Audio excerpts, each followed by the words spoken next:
Big 12 action, Big 10 action, ACC action. It is champ week, baby. Games going on literally all day long today. I'm going to give you guys a money line parlay for each and every single time slot. So I'm talking about 2 o'clock, I'm talking about 5, 6 o'clock, and I'm talking about late game slate. I've got 3 money line parlays on the way for you guys. Let's get into it. This is the free 3. I love it, Noble. Noble, I also love your YouTube videos. I watched them while I was gone. That was fire. But getting paid because yesterday we had a full sweep. Mike going under, that was just icing on the cake. Why are we going to go In such a weak AFC South? Unless we have the NBA Blowout Association Bang! Knicks take a 1-point lead with 13 When you hear the sirens, you know what that means. You We got had a barbecue back sweep there, on the and you floor didn't invite me. Hurt my feelings. Good morning. What is up, my friends? It is your boy Noble Living back with another DYF Bets video where I'm breaking down my favorite picks and plays of the day as we just try to get to the bag and make that money on this Wednesday, March the 12th. Well, guys, we got a beautiful slate of games ahead of us. It is champ week here in college basketball world, which means that there are games literally going on from 12 o'clock noon all the way through midnight. ACC action, Big 12 action, and then we started a few smaller conferences as well, as like the MAAC, the Metro Atlantic. That conference got started yesterday. We saw the Horizon League wrap up. We've got a few championship games today in the Patriot League, so we're going to cover a few different types of games today, but the way that I'm kind of drafting up my card today is a little bit simple, okay? I'm going to do moneyline parlays because that's been cashing in for us. That's been consistent. I know there's some people out there who don't like the whole moneyline parlay approach. Most times, if I'm taking the moneyline parlay, I believe that the team is going to cover most times. But the reason why I'm taking the moneyline parlay, guys, is because we're not getting the 2.5, 3.5 numbers like we usually get in the regular season. Now we're getting 4.5, 5.5 because the books understand how free throws play a significant factor down the stretch. And then when you keep in mind that their games literally that are 1-point games with like 20 seconds left to go and are literally finishing at 6-7 point finishes because of free throws. So you have to keep that in mind, and that's the reason why I just don't even want to play around with certain spreads and just take the money line. So this way we can just survive in advance, win the game, and let's continue to move things going. All right. So we're gonna go over how we did yesterday real quickly, and then we're gonna go into the money line parlays for today. And then I also will have 2 futures for you guys. Final 4 futures. I'm gonna have 2 of those at the end of the video. So make sure you guys stay to the very end for that. All right, appreciate y'all for tapping it in this morning. Yesterday wasn't our best day, but it wasn't the worst day. We officially finished the day 3 and 4, down about a unit, as you can see here, down $117, 3 and 4 on the day. Quick recap on how we did yesterday. We started off the day strong. I gave a parlay. I didn't give this out on the video, but I gave it out after. Cincinnati on the money line, Cal on the money line. That obviously took double overtime for Cal, but we got it done. We took TCU minus 2.5. That's why I said sometimes I like to take the money line here. Why? Because, I mean, TCU lost the game outright, but if they shot the 3-pointer with like 10 seconds left to go up by 1 point when they were down by 2, they hit that 3-pointer. Now we have to hope Colorado misses and fouls for us to get the free throws for us to be able to cover the number. That's why sometimes I don't like taking the spread. I just want to take the money line. So we lost on TCU, so 1 and 1 on the day. I added this parlay a little bit later, and it was actually probably best that we did because I took Central Connecticut first half. This pushed. We knew they lost the game outright. We could see we lost that parlay right up here, and that was really a disappointing loss because Central Connecticut has been feeding us literally all year long. They lost our 4-team steam of the day, which was Central Connecticut, Northern Colorado, Bryant, and Montana. So that lost, but we covered it by just taking those 3 teams again a little bit later at plus 146.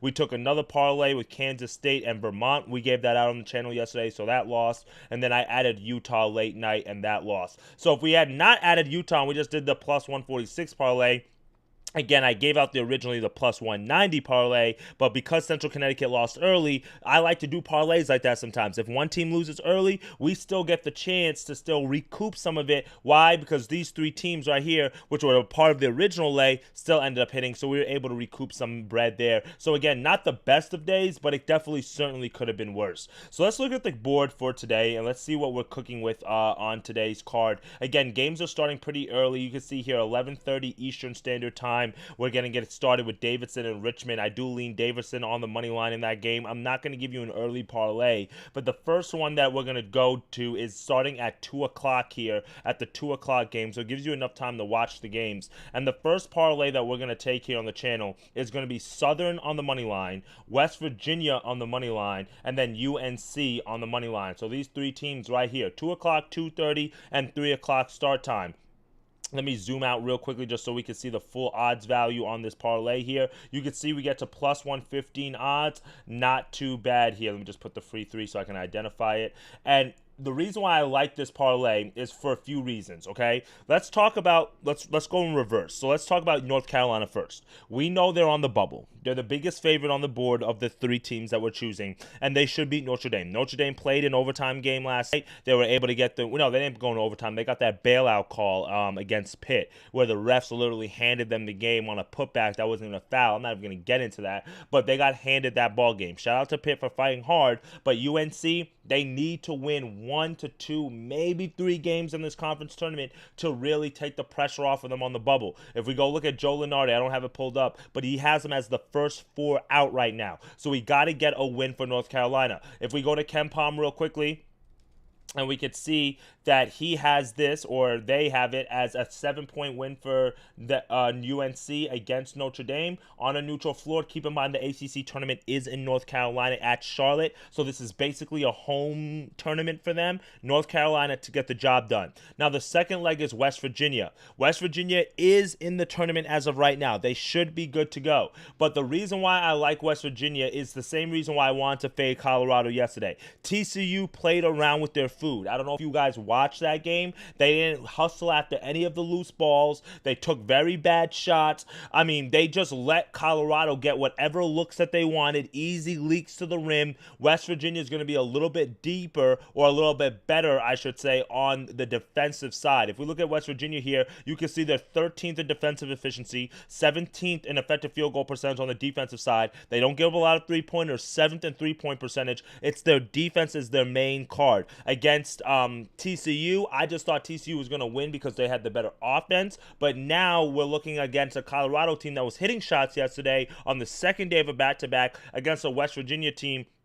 Now, keep in mind that Darian DeVries, the old head coach at Drake, he has postseason experience. He knows how to win in March. He knows how to take a program that's not supposed to make it to the tournament. I'm not saying that's the case for West Virginia this year, but I do think that they're going to be able to win this game and be able to move on. Ken Palm has this as a 5-point win for West Virginia. We're going to take them. We're going to lock them in. Now, the final leg is Southern against Grambling. Now, the reason why I like Southern is because it's kind of like Central Connecticut. We've taken Central Connecticut literally every single chance that we can get. Why? Because we expect them to win their conference tournament. They obviously lost last night. Well, in the SWAC, you can see here that Southern is the #1 team.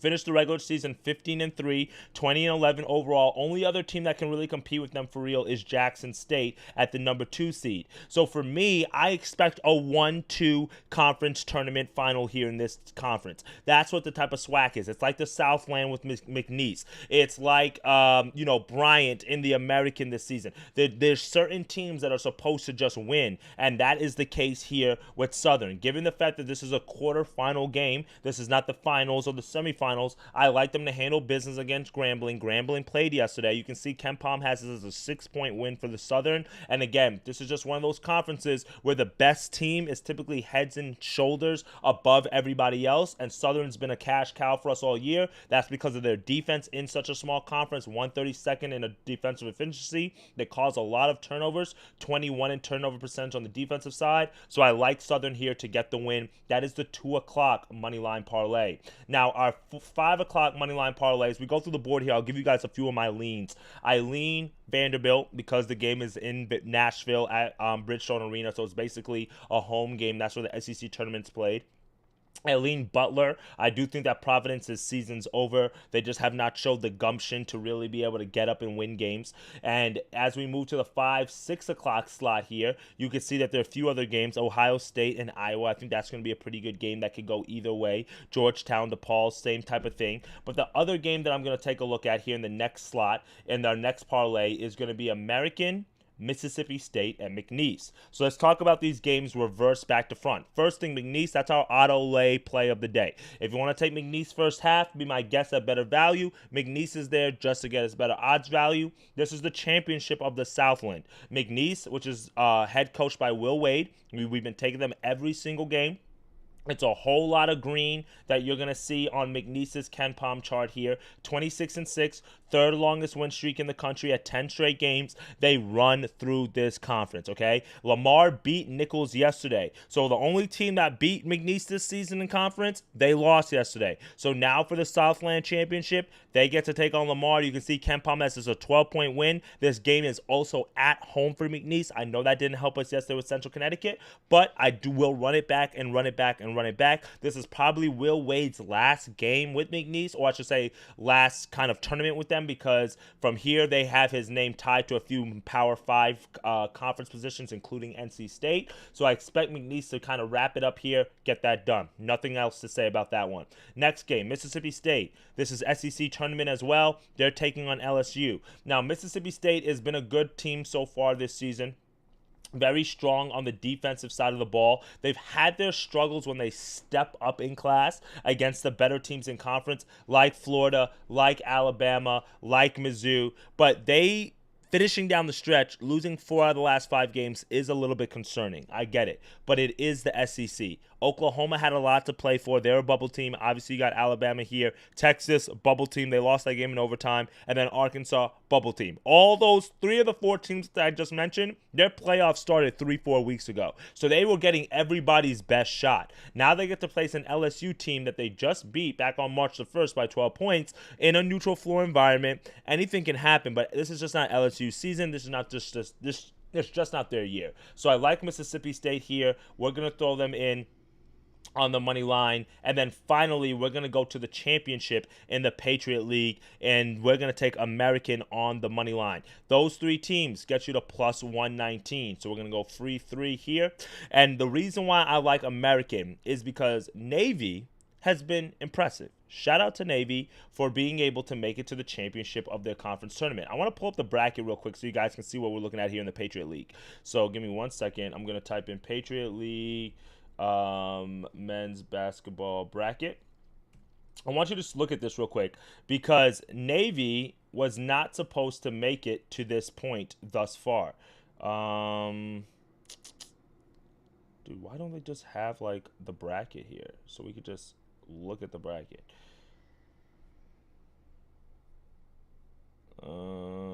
Okay, we could look at this one. I hope that's from last year. Okay, fuck it.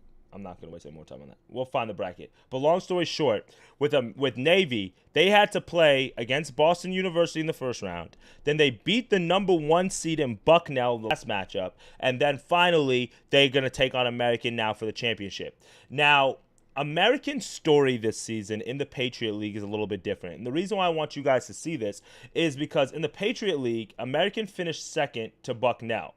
Colgate has typically been the team that wins out of this conference. They've won 6 straight conference tournaments, Colgate has. American just beat Colgate pretty handily by 10 points in the last round of the conference tournament. The reason why that's so important is because it's basically like the passing of the torch in a way. It's like, hey, y'all have dominated our conference for all the prior seasons, but we're here now, and we beat you, and we're going to beat you pretty handily. Now, the biggest threat to American winning the championship this season was Bucknell, because Bucknell has a whole bunch of size, and they had a 7-footer.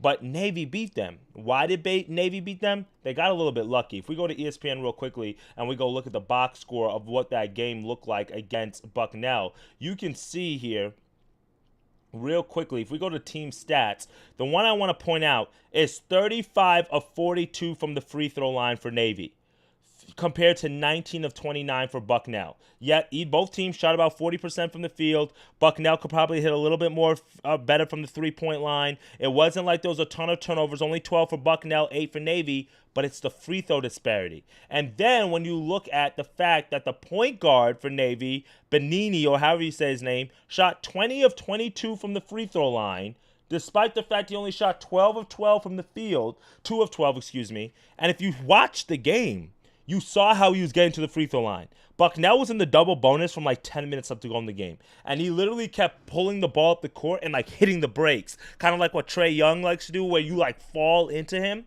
And the refs just kept calling it. They kept calling everything. 22 free throws to win the game by 6 points. Keep in mind, Bucknell didn't play good either. They shot themselves in the foot. But I don't think that's happening again today. Shout out to Navy for making it thus far in the conference tournament. And if you look at where they finished in the regular season here real quickly, they finished 5th in the regular season. But this was Americans Conference from top to bottom. 13-5 on the year, 21-2. And if we look at American real quickly, you see they tied with Bucknell. Let's scroll down. The only reason why they tied with Bucknell is because they lost to Army here. They lost to Navy here. They were clearly the best team in conference all year long. So they tied for the regular season because of these 2 faulty losses here. They got it together down the stretch. They beat Lafayette. They beat Colgate. They beat Colgate on the road. Now this is the championship game here, but also revenge spot. They just lost to Navy at home. And guess where this game is today? At home. And not on a neutral floor, at home. So I like American. If you want to take them -2.5, be my guest. They win the Patriot League today. We're locking that in as our second best bet. Third and final pick of the day, guys. Last money line parlay as we move on to the last little bit. Other lean, and I'm going to throw it here on the channel since we're here. I'm taking Rutgers on the money line.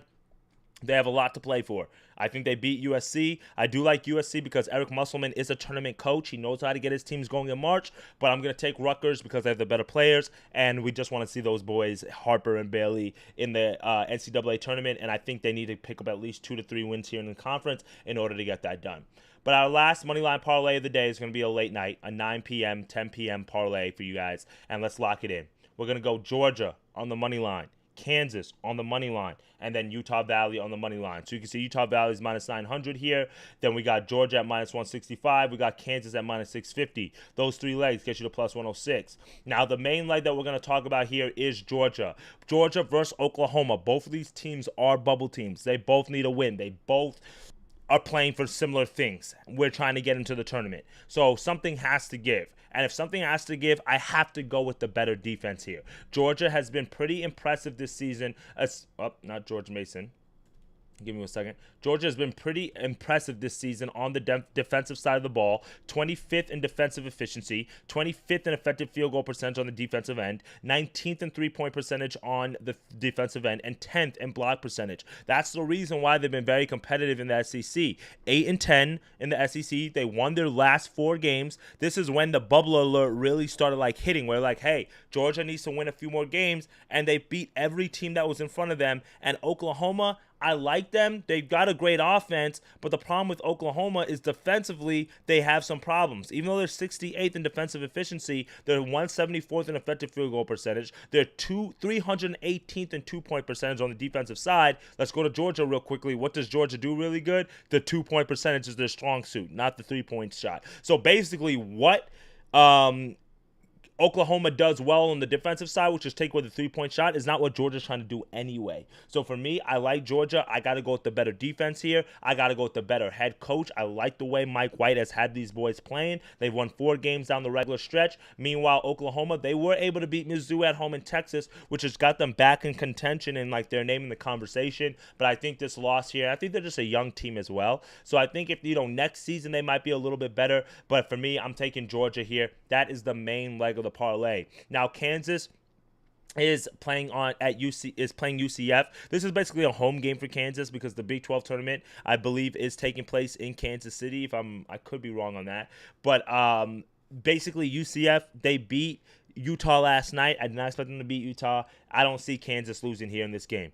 Bill Self, he is one of those tournament coaches that you can fade from time to time. This Kansas team hasn't been good, but they've won a few games down the stretch. They looked really good on senior night with Hunter Dickinson. Don't overthink it. Take Kansas. And then finally, Utah Valley gets us a plus 100 value there. Utah Tech was the surprising team last night. Everybody was wondering why a 6-25 team was favored by 5.5, 4.5 points. Well, they were able to win the game. Now they take on Utah Valley. That's 23-7. And Utah Valley is one of those teams that's in the mid-majors that don't be surprised when they win their conference tournament that they upset somebody come next week. Why? They have the size. They are big, man. They are big. They're big. Their guards are like 6'4", 6'5". They're like Bryant. If you watch Bryant, their average height was like 6'6" out there. Utah Valley is another team that plays very efficient on the offensive side and have a whole lot of size. So that's what we're locking in for our 3 picks of the day. I just want to scroll here to see if there's any other leans I want to give you guys real fast. In the championship game between Northern Colorado and Montana, I do lean Northern Colorado here.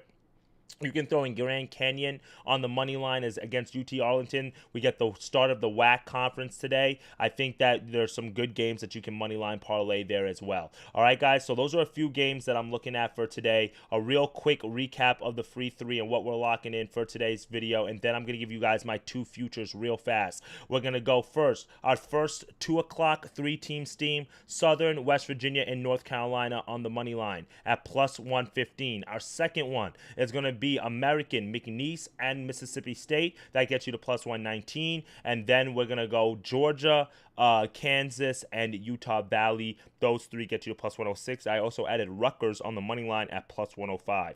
Real quickly here, let me tell you guys the 2 futures that I'm going to lock in here for the Final Four. And the reason why I want to lock it in today or by tomorrow is because once some of these teams win a few games in conference, I think the odds are going to move. So this is what we're going to do. The first one we're locking in is Houston to make the Final Four. We're going to do a quarter unit on these. So this one's going to be to win a quarter unit, or I should say to risk a quarter unit to make the Final Four at plus 150. If we can get this again at plus 200, I will do another quarter unit on it. But I love Houston. Out of every team, Duke, Auburn, Florida, Alabama, this Houston team is different. I normally fade Houston this time of year because they typically don't have the offense. But this year it's different. When they brought in Guzan, the offense has completely opened up. They have the playmakers this year, and them boys play some tough-ass defense. Do I think they can lose in the Big 12 tournament? Yes. And I hope actually they kind of do so we can get a little bit of better value on them. But they're going to be a 1 seed probably. Houston Cougars to make the tournament at plus 150.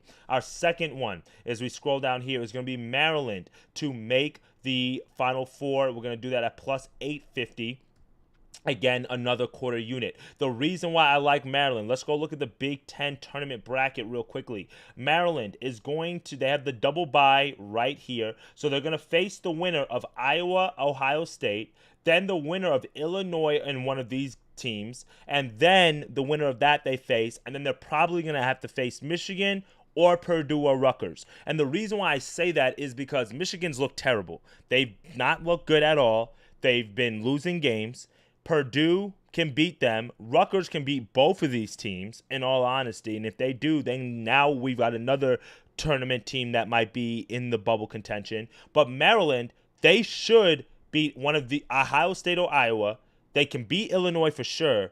And I think one of these teams can beat Illinois. But if Maryland makes it to the finals, they get a rematch against a Michigan State team that they just lost to at home by single digits. And I believe that they can beat them on a neutral floor. Maryland is legit. If we look at Maryland real quickly, guys, I'm not going to dive into them too much because I'm probably going to talk about them later on this week. But you can see they're 9th in defensive efficiency, 34th in offensive efficiency. They do everything good. They take away the 3-point shot. They play the 2-point well. They can push the tempo. They don't cause a lot of turnovers, but they do create a whole bunch of turnovers. They're great. They're led by an All-American in Derek Queen, who should be up there as a lottery pick. He's got great efficiency. They've got a good, well-rounded team. And like I mentioned, they just lost to Michigan State by 3 at home a few weeks ago. This is a very, very good Maryland team. I think they might get a 2 seed or a 3 seed if they don't win this conference tournament, which I think is going to be really, really good value for them to make the Final Four. So we're going to go Maryland to make the Final Four, Houston to make the Final Four. Those are 2 futures that we've locked in for today, okay? In total, we have 3 futures pending right now. Houston, Maryland, and Clemson to make the Final Four. Clemson we got at plus 1,600, all right? Now, after this, we can probably start looking at what the bracket is showing us, maybe take 1 to 2 more futures, and then we could start hedging off of that once we start betting the bracket live. That's kind of the strategy that I go with here, all right, my friends? I appreciate y'all for tapping in this morning. I know it was a little bit of a longer episode, but Moneyline Parlays are printing all day. And if you waited till the end of the video and you're watching this live, I greatly appreciate you. The first money line parlay that I'm going to be taking is Davidson on the money line, and I'm probably going to do like Iowa State maybe first half, or I might do Davidson first half and Iowa State full game against Cincinnati. But that's like the first money line parlay that I'm going to be play with. I might throw Arkansas in there as well because I think they beat South Carolina as well. So that's a 12 o'clock money line parlay that I'm going to be taking, all right? I just don't put out those for the video just because, you know, most people watch it on YouTube a little bit later. So I appreciate y'all for tapping in this morning. Let's make some money, guys. I lost on the ladder challenge yesterday. I got up to day 2, so we're gonna start it again today. But that's why I gave you guys 3 plus 100 bet money line plays, and then again, throwing your plays in there. Follow me on Action for other plays that I might add throughout the day. And then if one of the legs lose early and you see it's losing, don't feel afraid to throw the other 2 legs in something else or to hedge off of it, because that way we can stay positive, we can stay in the green, we can stay in the black. All right, my friends? Let's get to that cheddar, dictate your fate. And as always, I'll see you guys here for every weekday. Get to that cheddar. It's your boy Noble Later. Later, guys.